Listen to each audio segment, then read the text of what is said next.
y'all, and thank you so much for tuning into Respectfully with Miss Pretty Young Thing. I'm your girl PYT, and let's get into it. Y'all, I just got back inside from running errands. I'm gonna beat my face real quick so that we can do tonight's episode of PYT's ABCs over on the Meet Me Network. Link in bio if you want to check it out, okay?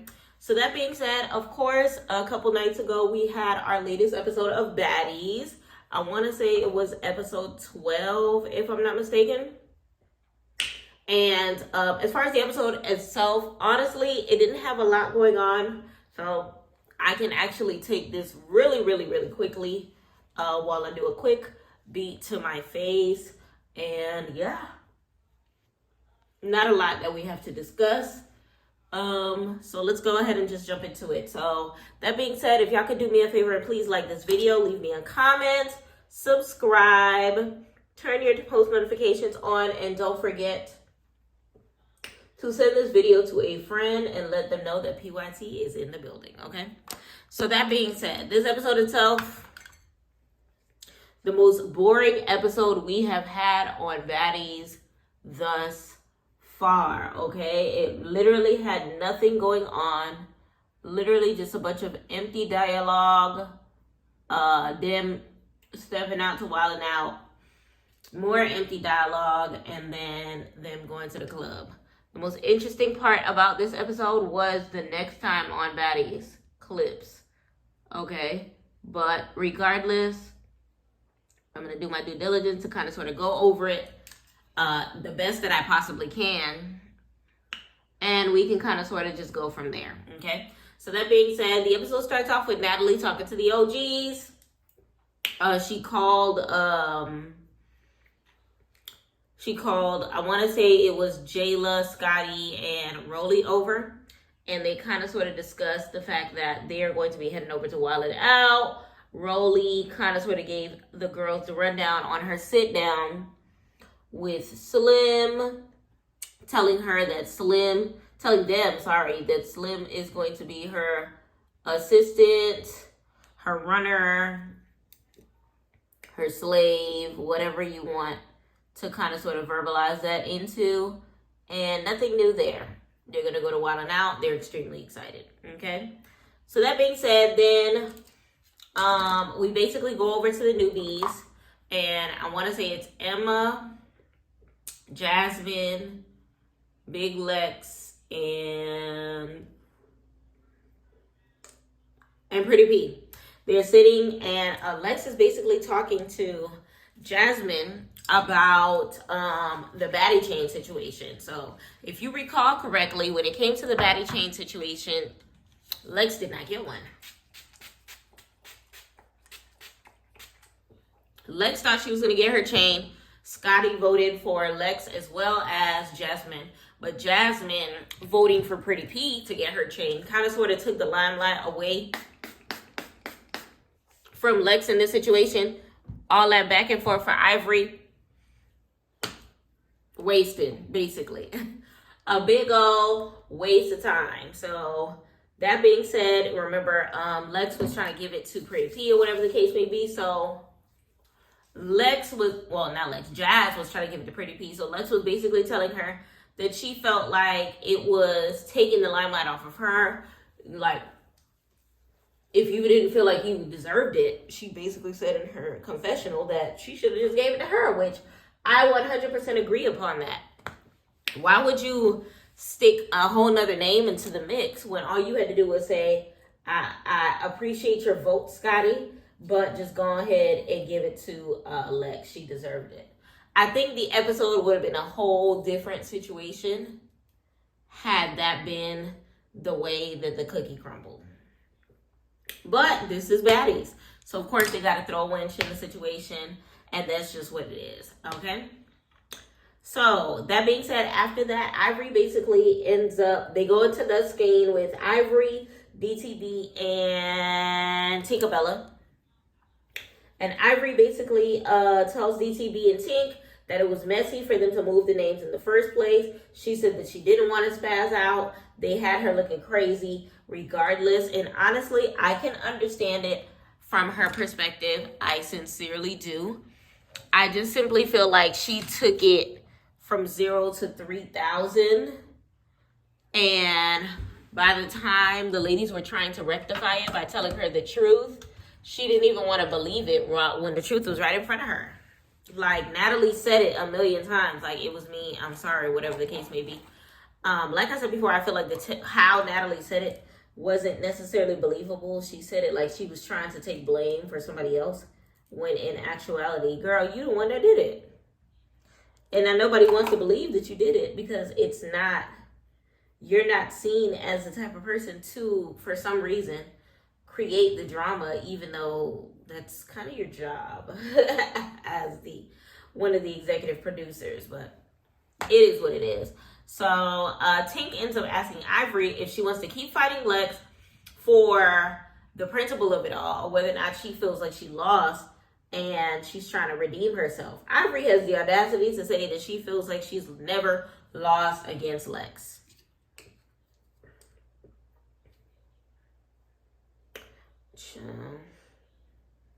Let me know in the comments how you felt about that, because I was actually a little shocked by that statement, to say the least. Because it's one of those things where it's just like, I couldn't tell whether or not she was serious or not, whether or not pride was getting the best of her, or whether or not she was delusional. It was hard to tell what the situation was at that very moment. Let me know in the comments what you think it was. So basically from there, she said that she doesn't feel like she lost, but it's over principle. And Summer ends up coming in while they were discussing the fact that Summer, Ivory felt like Summer did the most on the Jasmine situation. And by the time Summer comes, she tells it to her face. Summer basically feels like it was Ivory's position to be able to come in between her and her mission to snatch that chain off of Jasmine's neck. Ivory felt like she had no business snatching that chain off of Jasmine's neck. Now, I can understand Summer's perspective, but all due respect, I do not understand Ivory's perspective. The reason why is because, Ivory, you were just saying that Jasmine Renee should go home just one episode ago. All of a sudden, you do not want her to, you want her to get the chain. Now, if you kind of sort of take it into perspective with strategy in Ivory's head, Ivory more than likely wanted Jasmine and Alexis to go ahead, Jasmine Renee, what's her name? Jasmine, to go ahead and get the chain, because that would keep Big Lex from getting the chain. That's honestly my utmost complete theory on that, because two people were up for the chain, right? So if Jasmine gets it, there's no more chain to give, which means Lex does not get her chain that night. So, and then it did came out earlier when the OGs were talking that Ivory said that she was going to knock out or fight, or whatever she said, whatever her words were, whoever ended up giving her the chain. And of course, Scotty wasn't trying to get hit, or whatever the case may be. So I guess it was one of those, but it's still one of those things where, Scotty, you gave it to her because she's a pretty girl. I don't know. I think that was lame altogether, especially with girls more deserving in the circumstance, but it is what it is. Summer should have been got her chain. But either or, Ivory and Summer ended up talking, and then, we get off that situation and go on to the OGs in the sprinter on the way to Wildin Out. Anna ends up calling out Natalie for almost getting her trampled over by way of Ivory on one end and Big Lex on the other, because Big Lex was sick of Anna's mouth, telling her to shut up and all. Ivory already said that she wanted to fight the person who did the chain situation, and Anna took all the blame for it. So Ivory in her head thinks that Anna had something to do with it, not realizing that it was all on Natalie as far as her name change. Now, they did say that they changed a bunch of the names in the house, not just them. So it's one of those things where, like, everyone that was upstairs involved in changing the names is to blame. But as far as directly being messy enough to put Ivory and Lex together, that's all Natalie. I don't understand why they go the whole episode debating that as if That's not like a common sense thing. Like 1 + 1 should equals 2 when it comes to that, but it is what it is. So from there, OGs end up getting to the arena, meeting Lemmy outside, or whatever the case may be. The newbies are on the way, and Ivory ends up just getting on the bus, grabbing liquor, and leaving because she tired of the effery. She's sick of them. She don't want to see them no more. She's contemplating not going or whatever, which she ends up going, but it is what it is. From there, Jasmine ends up mentioning that on her confessional that she was a part of Wildin' Out season 13. I'm gonna have to watch that over. Because this lady is a jack of all trades. One thing about Jasmine, she literally is definitely the definition of a baddie. Hey, hey, top 2, but she not 2. Hey, that's a baddie. Hey, that's a baddie. She definitely is a baddie, but as far as an entertaining baddie, she is not. A baddie that I would follow, like her on Instagram and double tap all of her pictures, she is. A baddie that I care to see on TV, on a show where, on a network where all we do is fuss and fight and have dramatic events, she is not. And that's okay. That's okay. Jazz is a real life baddie. We'll put it that way. All right. So that being said, basically from there, the ladies end up asking Lex, after Lex leaves, I want to say it was DTB if I'm not mistaken, asks Lex how she feels about the Ivory situation. She basically just says, Ivory's not going to stop, therefore I'm not going to stop. And honestly, child, what else can you say to that? Because at least she accepts the fact that this situation is going to keep going and going and going. And it seems like she's okay with that. And her admitting that, look, I'm an athlete. I ain't new to this. I'm true to this. Says that she's ready for whatever it is that Ivory has coming her way. She's accepted it with open arms. And welcome to Baddies. Everybody whooping everybody. And that's just what it is. So then, basically from there, the ladies find out that Pretty P's sister was the one that attacked DTB outside of the club. Let me know in the comments whether or not you feel like Pretty P was a part of, this was a scheme that Pretty P set up. My mind is telling me yes. But a part of me feels like Pretty P is a little smarter than that. And Pretty P clearly wanted her fair one with Diamond. And clearly got her fair one with Diamond. So it wouldn't have made sense for her to, even if she like past tense sent her sister. Well, that's a little theory if you think about it. What if Pretty P initially sent her sister because she thought she was never going to get her ones with DTB? But then by the time she got her ones with DTB, she told her sister man down, and her sister kind of sort of was just like, F that, I'm still coming. We love a good theory. Look at this side compared to this side. We love a good theory. Okay? So, it's possible. Do I think that's the case? I'm not sure. Let me know in the comments what y'all think. Because it's still one of those things where it's just like, I don't know. Like, of course, Pretty P could have easily told her sister where they were going to be at that night or whatever the case may be. But it doesn't change the fact that they were coming to Milwaukee.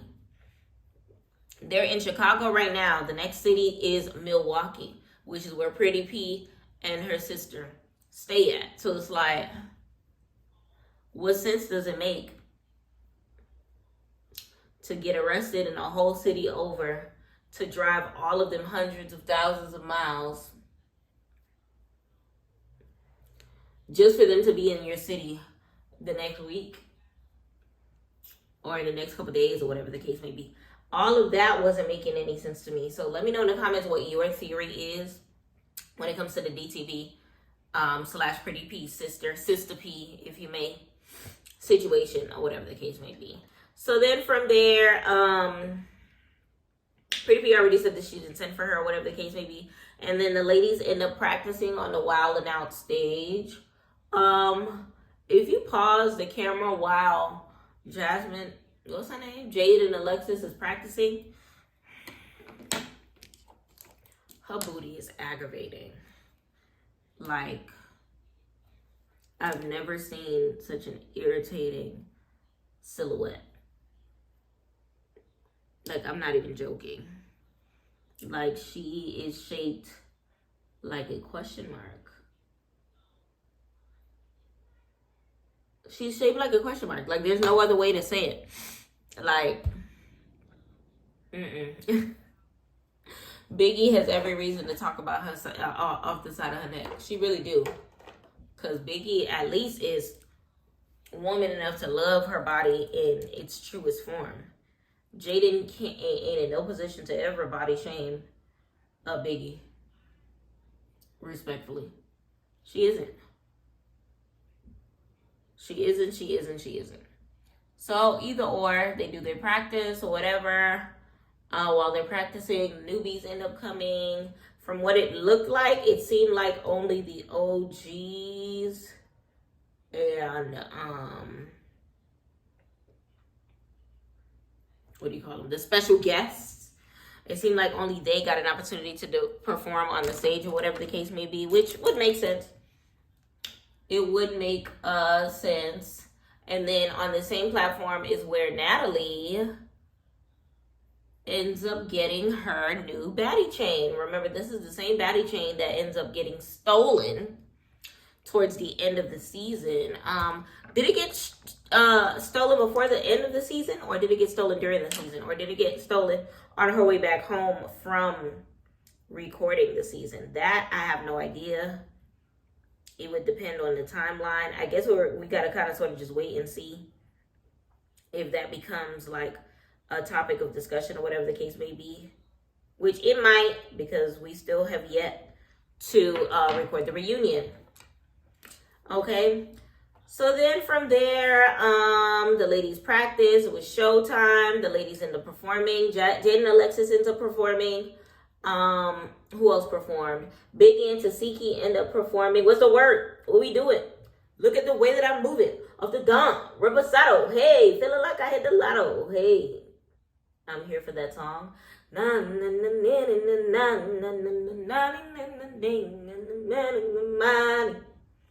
All right. They never let us listen to Tasiki doing her part. I want to hear Tasiki. No auto-tune, no nothing. Like, I want to hear, because they swear this lady can sing.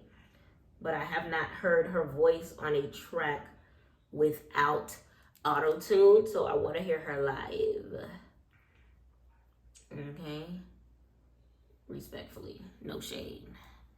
No shade. Natalie got her baddie chain. From there, Scotty, Tinkerbella, Akbar, Anna end up doing the family reunion portion, as well as the portion in which they try to, I guess, seduce Hitman Holla for a ring-a-ding-ding or whatever the case may be. This part was so cringe. It was so freaking cringe, because Scotty said that you could either come to my place or come in my mouth. Little girl, you heard the hesitation of the bell sound, but it's one of those things where, like, if it was Nick Cannon controlling the bell, more than likely he gave a look to Lemmy to make sure that it was okay to sound the bell off in the first place. Because if Lemmy said no, it would have been a big or whatever the case may be. But you could tell Scotty was just playing to win. But it still was just like cringy. And then Akbar went after, and she was just like saying something about making Hitman holla. It was very cringe. And then right after that, Tinkerbella was very cringe. Basically saying Hitman holla got her color on because he was wearing orange. And y'all know Tinkerbella do not play about the color orange. And honestly, the whole performance in itself was extremely cringe. Okay? So from there, Lemon Pepper ends up thanks the ladies for coming in the backstage after the show, whatever the case may be. And they start to get ready for the after party. So immediately they head over to the after party. Some club called Gulf Coast. And on their way there, All of the ladies are on the Baddie Sprinter. The Baddie tour bus, whatever they call it these days. And they end up basically giving Biggie her 10s for her performance with Tasiki. And honestly, I'm glad that Biggie got the positive reinforcement that she needed, because it's giving that she's going through a lot this season with the unaliving of her boo and everybody basically treating her like she's the stepsister that should be locked in the attic or whatever the case may be, as far as her presence on Baddies. Like, she's not good enough to be a demure baddie like the rest of them. Like, the OGs ain't doing nothing, but they bullying Biggie as if she gotta do something, which is extremely strange behavior. Cause what fighting have they done? And it's not even, I'm not even gonna say that the Baddies are not about fighting. They claim that it's not about fighting, but then when they're not fighting, they're basically not entertaining to a point in time where they're boring enough to get sent home. So you can't necessarily say that the show is not about fighting if you get sent home if you're not fighting. All right, but that's another argument for a whole nother day. We'll talk about that more at the end of the season before we gear up to the reunion. All right, so then from there, the ladies end up going to the club in Gulf Coast, and the episode basically ends from there and gets into the next time. Okay, so of course the next time is going to be filled with a lot of talking about stuff that we've already seen in the series or whatever the case may be. A lot of repetition. But some of the new stuff that are going to happen, okay. Slim assuming her position as Rolly's assistant. I did not expect this. I did not expect this. And I feel like a lot of people didn't expect this because they wanted Slim to kind of sort of have more of a backbone.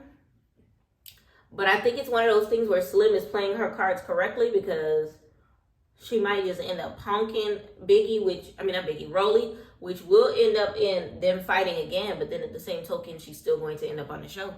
So I guess it's a double whammy. 2 birds, 1 stone. Kind of sort of getting revenge for her talking ish about your unalive daddy while simultaneously getting a Zeus check or whatever the case may be. I really want to know how much they be paying. I really do. Because they be borderline selling a soul. You gonna let this lady talk ish about you and your daddy, and you want to be her assistant? Let me see them checks. How many zeros in the back? How many commas are we effing up? Like, for real, for real. Like, in real life, I know she wasn't really Rolly's assistant or anything like that. But it's like the thought of that being the storyline that they're going with is still bananas. Like, it's still, her reputation is still pending termination of cool points, okay? A whole lot of them. So it was still one of those things where it was just like, dang, Slim, you really gonna go out like that? And there was so many people rooting for her. We were rooting for you! We were all rooting for you, Slim. And it gave that she really like kind of went out sad. But it's one of those things where I guess we gotta wait for next episode to kind of sort of see if it plays out in Slim's favor or whatever the case may be. And it looks like in the next episode, Summer is not feeling Slim's presence and was just like, yo, no, you a has-been. You need to get up out. Get up off this baddie couch and go on somewhere. And hopefully it's the angle that we see in this preview. But baby, it's looking like Slim gets dragged. Slim, I'm gonna need for you to go to the gym before we go to the reunion. Where's my dark color? Because I feel like there's absolutely no reason for Summer, none other, to drag you. No reason. There is absolutely no reason for Summer to be dragging anybody, to be honest. At all.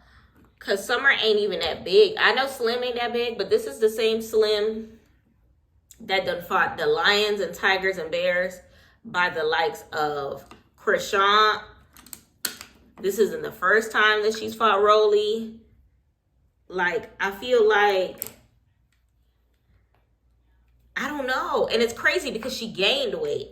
It's not like she lost weight. So it's like, what is the reason for you not really fighting to the standard that you used to fight in? What's happening? Unless it's a part of the storyline for her to lose. I mean, we already know that some of the circumstances on Zeus, which the ladies keep letting us know, are built and not bought. Bought and not built, rather. And we know by people like Tasiki and some of the others that essentially the storylines aren't all the way 100%. And some of them be discussed ahead of time or whatever the case may be. So it's giving, I wonder if situations like this are like premeditated. Is Slim losing on purpose? Is this a scheme that Zeus set up? Is this meant to make Rolly come out on top? I don't know. Let me know in the comments what y'all think, because it's still one of those things where it's just like, I feel like everyone is Team Slim when it comes to this situation, minus, you know, maybe the 10% of people who are going for Rolly. And the reason being is because I feel like some people have common sense and realize that, you know, there's no reason for this big lady to be fighting this little lady. And that the truth of the matter is, Rolly spoke on Slim's dead father before Slim even retaliated, because that's what she did, by bringing up her son and her parenting skills. Okay. So it's still one of those things where it's just like, oh, Lordy, Lordy, Lordy, Lordy. But let me know in the comments how you feel about that situation. Let me know in the comments how you feel about how it kind of sort of ends up playing itself out. And let me know in the comments whether or not you feel like Summer is about to mollywop Slim, or whether or not it's just, you know, how they ended up playing out the angles for the previews. Because, you know, sometimes them previews be really misleading. Remember when we thought that Ivory was going to win the fight between her and Lex, and then we ended up seeing the episode and Ivory got dragged and ended up with a black eye? Imagine that we sit here thinking that Summer is about to lay this little girl out just for the opposite effect to happen. Imagine. So honestly, I'm not even gonna sit here and act like, you know, we've seen the episode, or act like we were there when the circumstance happened. It's just a matter of, let's just let it all play out and we shall see, okay? But as it is gearing towards, you know, the reunion, the ladies have been doing a lot of talk on the internet. When I tell you Ivory is ready to fight everybody. Apparently they were trying to set up a situation for Tasiki to end up fighting Ivory, or whatever the case may be. It's been like a lot of back and forth between Summer and Jasmine, as well as Summer and Ivory. Okay, Pretty P been popping it. It looks like Bad Dolly, which we haven't spoke about in a couple episodes.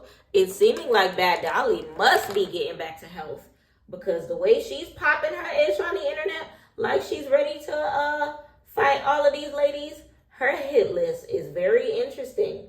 And I hope her hand is ready, and I hope she fights Tasiki first. Fight everybody else after the fact. I need you to fight Tasiki first, baby. First. It's crazy because in the situation with Baddies, what is it? Not Baddies Caribbean. The one before Caribbean. The one that was on. Was it West? That E.T. was on. E.T. ended up fighting, I think, everyone and then Tasiki. And she still had energy for her. But when DTV fought Tasiki, she fought her first and did not get a chance to tackle everyone that was on her hit list. So we missed out on an opportunity to watch DTV truly, attack her hit list. And since then, Tasiki has lost again so many different people on Now That's TV. Child, I don't know. I don't think we'll ever get to see the eating Tasiki ever again. And when I say the eating Tasiki, I mean the Tasiki that NTTV, the other network Tasiki, like, I don't think we'll ever get to see her again, the way she was black and blue in eyes. I don't think there's ever going to be a situation anymore. Ooh. Because it's not making any sense. The way she's fighting now, she's fighting like she's scared. She's fighting like she don't want nobody to knock out another tooth. She's fighting like she's PTSD almost. You get what I'm saying? Like she's legit fighting like she has PTSD. It's giving Tasiki stay on her mind. She got condos in that big head. Like, for real, for real. She fights with her head down now. Like, her whole fighting style has changed ever since her fight with Tasiki. And it sucks, but it's the truth. I love me some DTB, but we gotta call a spade a spade. She ain't been the same since Tasiki, man. She ain't been the same since Tasiki. But we gonna see. Let me know in the comments whether or not you feel like Bad Dolly will be a better representation of Now That's TV when it comes to her fighting Tasiki. Because at this point in time, no one from NTTV that has come to fight the Eater has won. Do y'all think that Dolly can get a round in? Because out of all of the girls, Tasiki is the only one, not Tasiki, Bad Dolly is the only one that has had any like positive feedback as far as the one-on-one with her. But like I said before, we'll never know the true standoff between the fight that they were supposed to have against each other because of Tinkerbella throwing the drink. Tinkerbella, America's mad at you.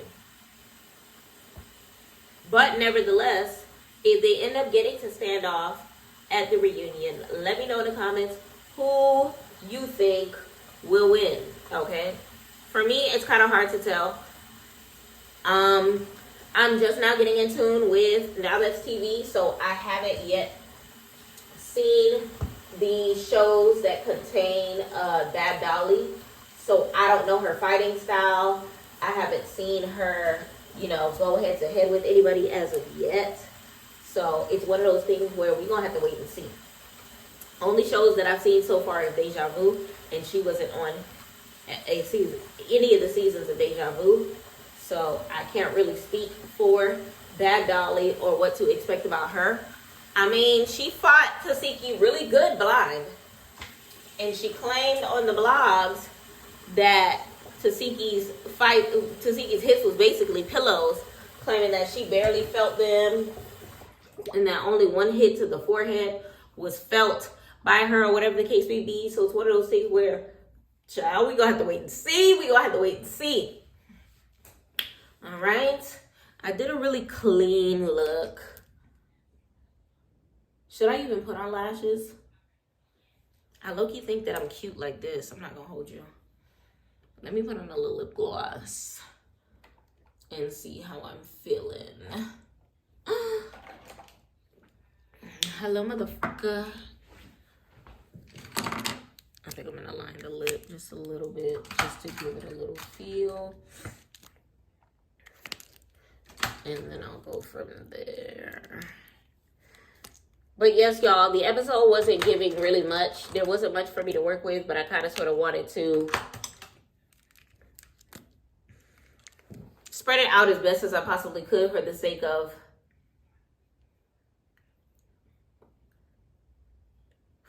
our sit down to sit and discuss what we thought about the episode. If I were to rate it on a scale of 1 to 10,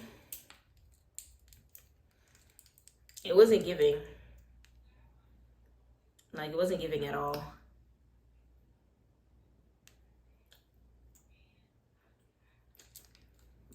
It wasn't giving at all.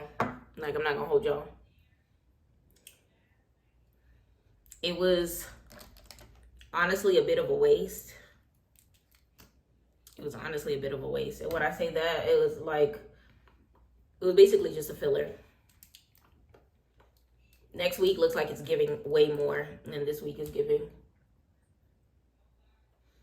Let me know in the comments how you feel about my opinion on it. The MVP of the episode, Natalie's baddie chain. Because that thing was sitting on her neck real nice before they ended up snatching that thing off. Okay, get into it. All right. So that being said, hold on, let me move this wig a little forward. And that's about does it. Y'all, let me know in the comments whether or not there's anything that I missed. But for the most part, the episode rating on a scale of 1 to 10 was definitely giving. It was giving 3. There was like this even talking about it here was like pulling teeth a little bit, because it was just like there was not much to work with. Like, there literally wasn't much to work with. But nonetheless, let me know in the comments how you felt about the episode. Let me know in the comments how you felt about, I think I'm still gonna put on lashes. I always do this. I contemplate whether or not I'm gonna put on lashes, and I still end up putting on lashes. But let me know in the comments how you felt about the episode. Let me know in the comments how you feel about the previews of the next episode. Let me know in the comments about you anticipating what's going to happen as far as the fight with Summer and Slim. Let me know what you're anticipating as far as Baddies reunion and all of the tea that's been hitting the blogs as far as that goes. Let me know in the comments how you feel about... Let me know in the comments how you feel about all of that and all of that, okay? Of course, y'all already know that we are anticipating Jocelyn's Cabaret. Dámelo poquito, dámelo te quiero.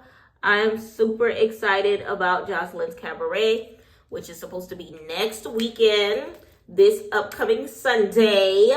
So I'm super excited about that. Jocelyn's Cabaret is actually supposed to be hitting the stage in Atlanta this Saturday, and I'm so mad that I will not be able to be there, because I'll be going to see Lil Wayne and Glorilla perform, which is crazy, because why would they do that on the same day? Both are in Atlanta on the same day. It's like, But I did see that Jocelyn's Cabaret is having an after party somewhere in Atlanta. I will find it and I will be there. Respectfully, I'm trying to party with the cabaret. I'm trying to see what it's giving. I'm trying to see what it's giving. But let me know in the comments whether or not you have seen the cabaret tour, what you thought about it. I've heard nothing but grave reviews as far as the cabaret goes, as far as the performances, as far as the tour as a whole, and I'm super excited to kind of sort of be a part of it myself. Unfortunately, since I can't go to the main show, I will be at the after party like I said before. But if you've been a part of it, if you've experienced the full show, send me clips. Hello? But that being said, I appreciate y'all so much for tuning into tonight's recap for the last episode of Baddies. Like I said, we stretched it as best as we possibly could for this filling ass episode, but it is what it is. We're getting ready to gear up to, you know, Jocelyn's Cabaret reunion, which we are definitely here and ready for. That being said, y'all, please do me a favor, like, comment, subscribe, post notifications. Okay? And don't forget to share this video and let a friend know that PYT is in the building. I appreciate y'all for being here, and thank you so much for tuning into PYT TV. Mwah. Respectfully.